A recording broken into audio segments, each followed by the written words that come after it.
Hello, I am Konstantin.fi. I am going to explain you what is behaviorism. Uh, I will try to do an oversimplified version of it. That's uh, that's an idea that our environment and experience with the environment, or just experience in the environment, is going to be our behavior. So those who believe in behaviorism believe that we should only focus on the outcome of our actions. So what is going on inside of our head doesn't really matter. It's irrelevant.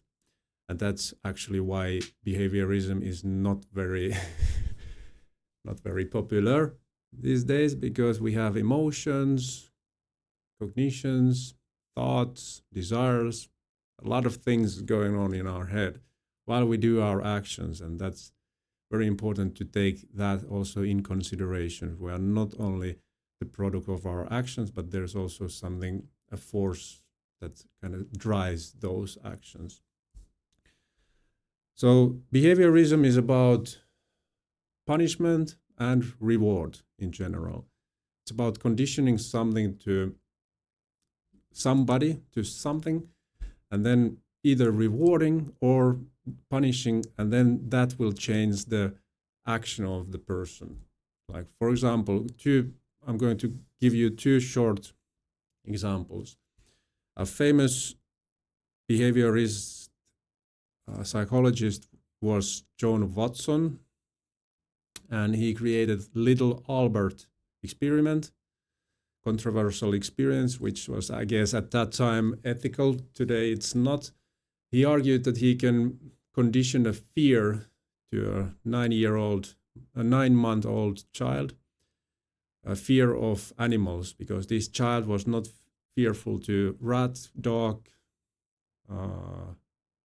rabbit.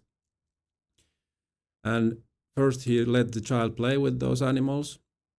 Then in the second part of the experiment, whenever the child touched the animals, they banged a big hammer against a loud steel bar, and that startled the child and made it fearful. The child started to cry and crawl away from the animals.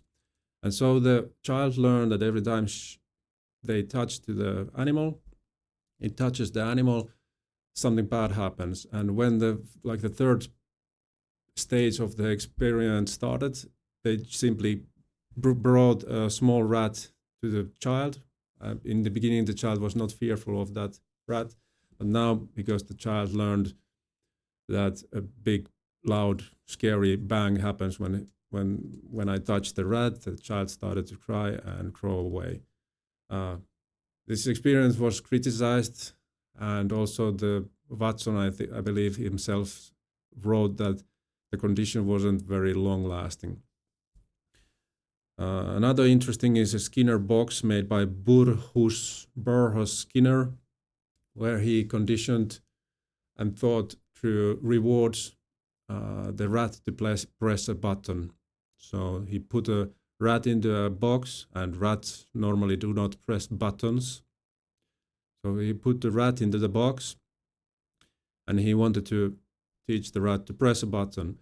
So every time that the rat came closer to the button, the rat got a reward. Now the rat learned that when I go to this place, I get a reward. If I go away from the button, I do not get anything.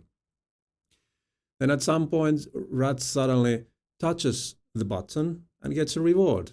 Okay, the rat learns that, I touch this button, something nice happens to me. And then at some point, the rat starts to touch the button quite a lot because she gets the reward.